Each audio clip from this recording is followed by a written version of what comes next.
Hello dear students, welcome to my English class. আজকের এই ভিডিওতে আমি ক্লাস 6-এর লেসন 9-এর সেকেন্ড পার্টটা নিয়ে আলোচনা করব। এর আগে আমি ফার্স্ট পার্টটা পড়িয়েছি। যারা দেখোনি, এই ভিডিওর ডেসক্রিপশন বক্সে লিঙ্ক দেওয়া রয়েছে, সেই লিঙ্ক থেকে তোমরা দেখে নিতে পারবে। তো চলো আজকের এই ভিডিওটা শুরু করা যাক। এখানে একটা টেক্সট রয়েছে, সেটাকে আমরা পড়বো, তারপর এখান থেকে আমরা কোশ্চেন অ্যান্সার সলভ করব। দেখো, বলছে wheat is an important crop in India. Wheat মানে গম, ইজ অ্যান ইম্পর্ট্যান্ট ক্রপ একটা গুরুত্বপূর্ণ শস্য ইন ইন্ডিয়া ভারতবর্ষে। সানি ওয়েদার মানে রোদ ঝলমলে আবহাওয়া, উইথ লিটিল রেইনফল অল্প বৃষ্টিপাতের সাথে, অলওয়েজ ব্লেসেস সর্বদাই আশীর্বাদ করে দ্য গ্রোথ অফ ক্রপস শস্যের বৃদ্ধিকে। অর্থাৎ এই ধরনের আবহাওয়া গম জাতীয় শস্যের উৎপাদনের ক্ষেত্রে অনুকূল। Before they go a sowing, so মানে বীজ বপন করা, তারা বীজ বপন করার আগে দ্য ল্যান্ড মানে জমিটা মাস্ট বি ওয়েল প্রিপেয়ার্ড অবশ্যই ভালোভাবে প্রস্তুত করে নিতে হবে। মোস্ট অফ দ্য ফার্মার্স বেশিরভাগ চাষিরা ইউজ মানে ব্যবহার করেন এ হো, হো মানে নিড়ানি, ফর ক্লেভিং দ্য সয়েল মাটিকে ভাগ করে নেওয়ার জন্য বা ভেঙে নেওয়ার জন্য, টু রিমুভ উইডস আগাছা সরিয়ে ফেলতে। আফটার প্লাউইং ওয়েল, প্লাউইং মানে লাঙল দেওয়া, ভালোভাবে লাঙল দেওয়ার পর সোয়ার্স মানে বীজ বপনকারীরা স্ক্যাটার সিডস শস্যের বীজ ছড়িয়ে দেন অল ওভার দ্য ফিল্ড গোটা মাঠ জুড়ে। উইদিন এ ফিউ উইকস কয়েক সপ্তাহের মধ্যে দ্য ফিল্ড স্টার্টস গ্রিনিং মাঠটা সবুজ হতে শুরু করে। যেহেতু বীজ থেকে ছোটো ছোটো চারা গাছ বেরিয়ে আসে, তাই মাঠটা আস্তে আস্তে সবুজ হতে শুরু করে। Farmers use a scare crow, scare crow মানে দেখো ব্র্যাকেটের মধ্যে লেখা রয়েছে কাকতাড়ুয়া, চাষিরা কাকতাড়ুয়া ব্যবহার করেন। কাকতাড়ুয়া কি অনেকে দেখে থাকবে, বিশেষ করে যাদের গ্রামে বাড়ি তারা দেখে থাকবে যে অনেক সময় মাঠের মধ্যে মানুষের একটা অবয়ব তৈরি করা থাকে এবং সেখানে মানুষের পোশাক পরানো থাকে এবং সেটাকে দেখলে একটা মানুষের মতো মনে হয়। তো এইরকম আকৃতি তৈরি করা থাকে, ওইগুলোকে কাকতাড়ুয়া বলে। কেন এগুলো করা থাকে? To protect their growing crops, তাদের বাড়ন্ত শস্যকে রক্ষা করার জন্য, ফ্রম বার্ডস পাখিদের থেকে, লাইক যেমন ময়না, ফিঞ্চেস, পিজিয়ন্স মানে পায়রা, লার্কস অর স্প্যারোস অথবা চড়ুই পাখি, ফ্লোকিং অ্যারাউন্ড দ্য ক্রপ যারা ওই শস্যের চারপাশে ঝাঁক বেঁধে ঘুরে বেড়ায়। During the growth of crops শস্যের বৃদ্ধির সময় এ গ্রুপ অফ ফার্মার্স একদল চাষি স্ট্রাইডস মানে লম্বা লম্বা পা ফেলে হাঁটেন ইনটু দ্য ফিল্ডস মাঠের মধ্যে, ফর প্রোভাইডিং ফার্টিলাইজার্স সার দেওয়ার জন্য, অ্যান্ড স্প্রেয়িং পেস্টিসাইডস এবং কীটনাশক স্প্রে করার জন্য। পেস্টিসাইড মানে কীটনাশক। To keep their crop healthy তাদের শস্যকে স্বাস্থ্যবান রাখতে। After their patient hard work তাদের ধৈর্যশীল কঠোর পরিশ্রমের পর, on some lucky winter morning সৌভাগ্যশালী শীতের সকালে, দ্য ফিল্ড মানে মাঠটা টার্নস গোল্ডেন মানে সোনালি হয়ে যায় বা সোনালি বর্ণ ধারণ করে, with a bulk of young wheat kernels বিশাল পরিমাণে গজিয়ে ওঠা ছোটো ছোটো গমের সাথে। The tan faced farmers, tan faced মানে কি তাম্রবর্ণের মুখ বিশিষ্ট, অর্থাৎ যেহেতু চাষিরা দিনের পর দিন রোদের মধ্যে কাজ করে, তাই সূর্যের আলোতে কাজ করার ফলে তাদের মুখটা অনেক সময় তাম্রবর্ণ বিশিষ্ট হয়ে যায়। সেই কারণে বলা হচ্ছে দ্য ট্যান ফেসেড ফার্মার্স, তাম্রবর্ণ বিশিষ্ট চাষিরা, নাও বিগিন এখন শুরু করে, টু সিং দেয়ার সাইথ সং তাদের কাস্তের গান গাইতে শুরু করেন। সাইথ সং মানে কাস্তের গান। হোয়াইল রিপিং দ্য হারভেস্ট তাদের ফসল কাটার সময়। এবার অ্যাক্টিভিটিতে চলে এসো। অ্যাক্টিভিটি 9টা দেখো, বলছে টিক দ্য কারেক্ট অ্যান্সার সঠিক উত্তরটিতে ঠিক চিহ্ন দাও। এ সোয়ার্স মানে বীজ বপনকারীরা, রিপার্স মানে যারা ফসল কাটে তারা, আর লেবারার্স মানে হচ্ছে শ্রমিকরা, স্ক্যাটার দ্য সিডস শস্যের বীজ ছড়িয়ে দেন অল ওভার দ্য ফিল্ড গোটা মাঠ জুড়ে। তাহলে শস্যের বীজ কারা গোটা মাঠ জুড়ে ছড়িয়ে দেয়? সঠিক উত্তর হবে সোয়ার্স বীজ বপনকারীরা। বি উইডস মানে আগাছা আর রিমুভড সরিয়ে ফেলা হয় উইথ দ্য কিসের সাহায্যে? সাইথ মানে কাস্তের সাহায্যে, স্পেড মানে কোদালের সাহায্যে, আর হো নিড়ানির সাহায্যে। সঠিক উত্তর হবে হো বা নিড়ানি। সি হুইট গ্রোজ ওয়েল গম ভালো বৃদ্ধি পায় ইন রেনি মানে বৃষ্টিমুখর, ফগি মানে কুয়াশাচ্ছন্ন, আর সানি মানে রোদ ঝলমলে ওয়েদার আবহাওয়ায়। তাহলে কোন আবহাওয়া গম চাষের পক্ষে অনুকূল? Sunny. Activity 10 let's match the under A, এর আন্ডারে যে ওয়ার্ডগুলো আছে সেগুলোকে মেলাতে হবে with their meanings under B, B এর আন্ডারে তাদের যে অর্থ দেওয়া রয়েছে সেগুলোর সঙ্গে। দেখো এরটা কি বলেছে? ব্লকিং, ব্লকিং মানে রোধ করা, এটার সঙ্গে হবে hindering the growth of crops শস্যের বৃদ্ধিকে বাধা দেওয়া। বি আছে ফ্লোকিং মানে ঝাঁক বাঁধা, এটা হবে birds flying around the crops পাখিরা শস্যের চারপাশে ওড়ে। সি আছে প্লাউইং মানে লাঙল দেওয়া, এটা হবে টিলিং দ্য আর্থ মানে মাটিকে কর্ষণ করা। ডি আছে ক্লেভিং মানে ভেঙে দেওয়া, এটা হবে স্প্লিটিং উইথ এ টুল, একটা যন্ত্রের সাহায্যে ভেঙে দেওয়া। এরপর আছে সোয়িং মানে বপন করা, এটা হবে planting seeds into the soil, মাটির মধ্যে বীজ বপন করা। আর এফ রিপিং মানে ফসল কাটা, এটা হবে cutting and gathering of crops, শস্য কাটা এবং জড়ো করা। Activity 11, answer the following questions, নিচের প্রশ্নগুলির উত্তর দাও। A, why do farmers use a scarecrow, কেন চাষিরা কাকতাড়ুয়া ব্যবহার করেন? অ্যান্সার হলো ফার্মার্স ইউজ এ স্কেয়ারক্রো, চাষিরা কাকতাড়ুয়া ব্যবহার করেন to protect their growing crops, তাদের বাড়ন্ত শস্যকে রক্ষা করতে, ফ্রম বার্ডস, পাখিদের থেকে। এখানে অল্প জায়গা বলে আমি বার্ডসের পর ফুল স্টপ দিয়েছি, তোমরা চাইলে এরপর লাইক দিয়ে কিছু পাখির নাম লিখে দিতে পারো। B, how does it look like, এটা কেমন দেখায় হোয়েন হুইট ক্রপ ম্যাচিওর্স, যখন গম শস্য পরিণত হয়?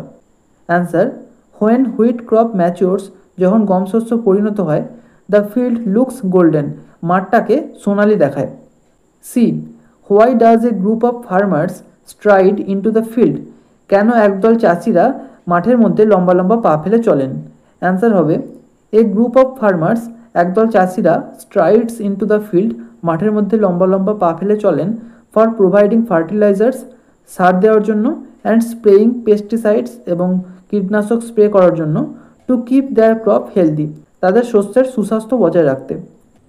Activity 12, fill in the blanks, শূন্যস্থানগুলি পূরণ করো, ফ্রম দ্য হেল্প বক্স থেকে। এ, দ্য স্কর্চিং সান, প্রচণ্ড রোদ, মেড আস অল, আমাদের সকলকে করলো, ট্যান ফেস্ট, তাম্রবর্ণের মুখ বিশিষ্ট। বি, দ্য আর্মি মানে সেনা দলটা, ইজ স্ট্রাইডিং, লম্বা লম্বা পা ফেলে যাচ্ছে, টুয়ার্ডস দ্য ক্যাম্প, তাঁবুর দিকে। সি, দ্য সিগাল, শঙ্খচিলটা, ইজ ফ্লাইং মানে উড়ছে, অ্যাবভ দ্য শিপ, জাহাজের ওপরে।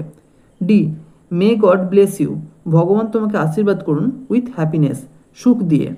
ই, দ্য ফার্মার ব্রট, চাষিটা আনলো, হিজ ট্র্যাক্টর, তার ট্র্যাক্টরটা, ফর প্লাউইং দ্য ফিল্ড, মাঠটাকে লাঙল দেওয়ার জন্য।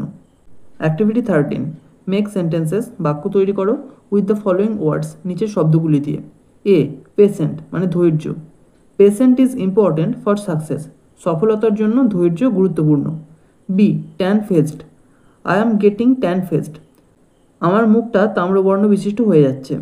Activity 14, fill in the blanks, শূন্যস্থানগুলি পূরণ করো, ফ্রম দ্য হেল্প বক্স থেকে। A, God blesses the man, ভগবান সেই মানুষকে আশীর্বাদ করেন, হু হেল্পস আদার, যিনি অন্যদের সাহায্য করেন। বি, দ্য হর্সেস হ্যাভ ক্লোভেন হুভস, ক্লোভেন মানে বিচ্ছিন্ন আর হুভস মানে খুর, ঘোড়াদের বিচ্ছিন্ন খুর রয়েছে। সি, স্টোকস মানে সারসরা আর ফ্লোকিং, ঝাঁক বেঁধে উঠছে, নিয়ার দ্য ফিশিং বোট, মাছ ধরার নৌকার কাছে। D, the boy will go with his parents, বালকটি তার পিতামাতার সাথে যাবে, স্ট্রাইডস লম্বা লম্বা পা ফেলে। E, the tree has been greening, গাছটা সবুজ হচ্ছে, উইথ নিউ লিভস, নতুন পাতার সাথে। এফ, লেট অটাম মানে হেমন্তকাল, is the most suitable season, সবচেয়ে উপযুক্ত ঋতু, ফর হারভেস্ট অফ প্যাডি, ধান ফসলের জন্য, প্যাডি মানে ধান। অ্যাক্টিভিটি 15, ফাইন্ড আউট, খুঁজে বের করো, ফ্রম দ্য প্যাসেজ, অনুচ্ছেদ থেকে, দ্য মিনিংস মানে অর্থগুলো, অফ দ্য আন্ডারলাইন্ড ওয়ার্ডস, নিচে দাগ দেওয়া শব্দগুলোর, অ্যান্ড রাইট দেম, এবং সেগুলোকে লেখো, ইন দ্য বক্সেস প্রোভাইডেড, নিচের দেওয়া বাক্সগুলিতে। এ, দ্য বয় ইজ ভেরি ফোরবিয়ারিং, বালকটি খুবই ধৈর্যশীল, অ্যাট দ্য কিউ, সারিতে, ফোরবিয়ারিং মানে ধৈর্যশীল, তার সমার্থক শব্দ হবে patient. B, people who sow seeds, যে লোকেরা বীজ বপন করে, আর হার্ড ওয়ার্কার্স, তারা কঠোর পরিশ্রমী, যে লোকেরা বীজ বপন করে তাদেরকে কী বলে? সোয়ার্স, বীজ বপনকারী। C, they went to the field, তারা মাঠে গিয়েছিল, ফর কাটিং অফ ক্রপস, ফসল কাটার জন্য, কাটিং অফ ক্রপস মানে ফসল কাটা, এটার সমার্থক শব্দ হবে reaping. D, the axe was struck with a force, কুঠারটা দিয়ে এত জোরে আঘাত করা হয়েছিল, splitting the log in a movement, যে গুঁড়িটা এক মুহূর্তে ভাগ হয়ে গিয়েছিল, স্প্লিটিং মানে ভাগ হয়ে যাওয়া, এটা হবে cleaving. Activity 16, identify the following sentences, নিচের বাক্যগুলিকে চিহ্নিত করো, অ্যাকর্ডিং টু দেয়ার ফাংশন, তাদের কাজ অনুযায়ী। এরকম একটা অ্যাক্টিভিটি আমরা পার্ট 1এও করেছি, তো চলো এগুলো করে নেওয়া যাক। একটা কি বলেছে? গুড লাক মাই ফ্রেন্ড, সৌভাগ্য তোমার সঙ্গে থাকুক আমার বন্ধু।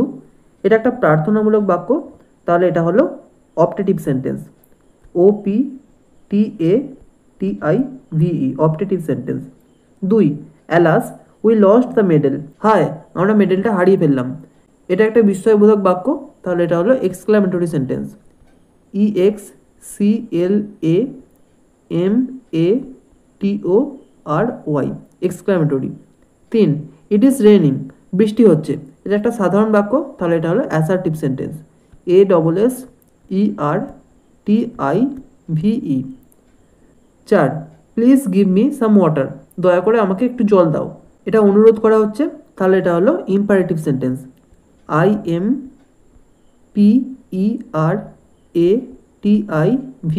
Imperative. 5, you should respect your elders, তোমার নিজের বড়দের শ্রদ্ধা করা উচিত। এটা উপদেশ বোঝাচ্ছে, এটাও ইম্পারেটিভ সেন্টেন্স। আমি এখানে আই আর এম লিখলাম। 6, হি ক্যান নট সিং, সে গান গাইতে পারে না। এটা একটা সাধারণ বিবৃতিমূলক বাক্য, তাহলে এটাও অ্যাসার্টিভ সেন্টেন্স। ASS লিখলাম। 7, মে ইউ লিভ লং, তুমি দীর্ঘজীবী হও। এটাও একটা প্রার্থনা বোঝাচ্ছে, তাহলে এটাও optative sentence.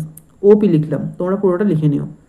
8, what an amazing performance, কি দারুণ প্রদর্শনী। এটা একটা বিস্ময়বোধক বাক্য, তাহলে এটা হলো এক্সক্লামেটরি সেন্টেন্স। 9, সিট ডাউন, বসে পড়ো। এটা দিয়ে আদেশ বোঝানো হচ্ছে, তাহলে এটা হলো imperative sentence. 10, where are you going, তুমি কোথায় যাচ্ছ। এটা দিয়ে প্রশ্ন করা হচ্ছে, তাহলে এটা হলো interrogative sentence. INTEROGATIVE, interrogative. Write a story, একটা গল্প লেখো ইউজিং দ্য ফলোয়িং হিন্টস, নিচের সংকেতগুলি ব্যবহার করে। হিন্টসগুলো দেখো। এ poor and honest woodcutter, একজন দরিদ্র এবং সৎ উড কাটার অর্থাৎ কাঠুরিয়া, লিভড ইন এ ভিলেজ, একটা গ্রামে বাস করত। কাট উড ইন দ্য ফরেস্ট, জঙ্গলে কাঠ কাটত। হিজ অ্যাক্স, তার কুঠারটা, ড্রপড ইন্টু দ্য ওয়াটার, জলের মধ্যে পড়ে গেল। গডেস ফ্রম ওয়াটার অ্যাপিয়ার্ড, জল থেকে দেবী আবির্ভূতা হলেন। Picked up a gold and a silver axe, একটা সোনার এবং একটা রূপোর কুঠার তুলে আনলেন, 1 by 1, একটার পর আর একটা।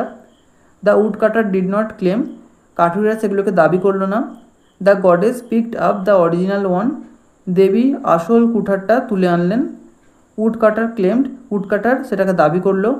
গডেস ওয়াজ হ্যাপি, দেবী খুশি হলেন। গেভ হিম অল 3, তাকে 3টে কুঠারই দিয়ে দিলেন। এ গ্রিডি নেইবার, একজন লোভী প্রতিবেশী, হার্ড দ্য স্টোরি, এই গল্পটা শুনলো। Dropped his axe into the river, নদীর মধ্যে তার কুঠারটা ফেলে দিল। Goddess picked up a gold axe, দেবী একটা সোনার কুঠার তুলে আনলেন।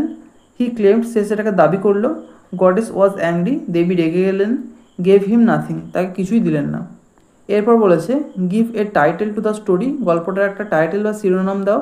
And write the moral of the story, এবং গল্পটির মোরাল বা নীতি কথা লেখো। আমি গল্পের টাইটেল দিয়েছি অ্যান অনেস্ট উড কাটার, একজন সৎ কাঠুরিয়া।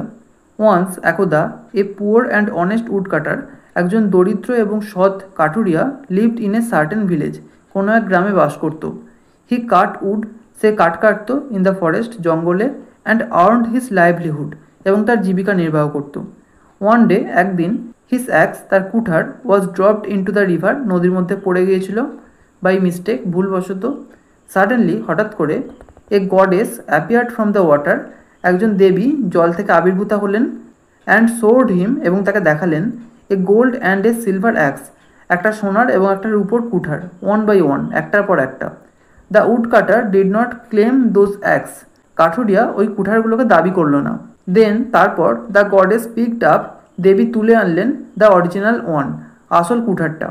দিস টাইম, এইবার, দ্য উড কাটার, কাঠুরিয়া, ক্লেমড দিস, এটাকে দাবি করলো। As it was really his, যেহেতু এটা সত্যিই তার ছিল। দ্য গডেস ওয়াজ হ্যাপি, দেবী খুশি হলেন। অ্যান্ড গেভ হিম অল 3, এবং তাকে 3টেই দিয়ে দিলেন। এ গ্রিডি নেইবার, এক লোভী প্রতিবেশী, হার্ড দিস স্টোরি, এই গল্পটা শুনলো। অ্যান্ড ইন্টেনশনালি, এবং ইচ্ছে করে, ড্রপড হিজ অ্যাক্স, তার কুঠারটা ফেলে দিল, ইন্টু দ্য রিভার, নদীর মধ্যে। দ্য গডেস অ্যাপিয়ার্ড, দেবী আবির্ভূতা হলেন। অ্যান্ড শোড হিম, এবং তাকে দেখালেন। এ গোল্ড অ্যাক্স, একটা সোনার কুঠার। হি ক্লেমড ইট ইমিডিয়েটলি, সে সঙ্গে সঙ্গে এটাকে দাবি করে বসলো। দ্য গডেস বিকেম অ্যাংরি, দেবী রেগে গেলেন। অ্যান্ড গেভ হিম নাথিং, এবং তাকে কিছুই দিলেন না। এই গল্পের মোরাল হবে honesty is the best policy, সততাই সবচেয়ে ভালো গুণ। এখানেই আজকে শেষ করছি। ভিডিওটা যদি ভালো লেগে থাকে তাহলে একটা লাইক করো, আর অবশ্যই চ্যানেলটিকে সাবস্ক্রাইব করে বেল আইকনটিকে অল করে রেখো, যাতে আমাদের আগামী সমস্ত ভিডিওর নোটিফিকেশানগুলো তোমরা পেতে পারো। Thank you.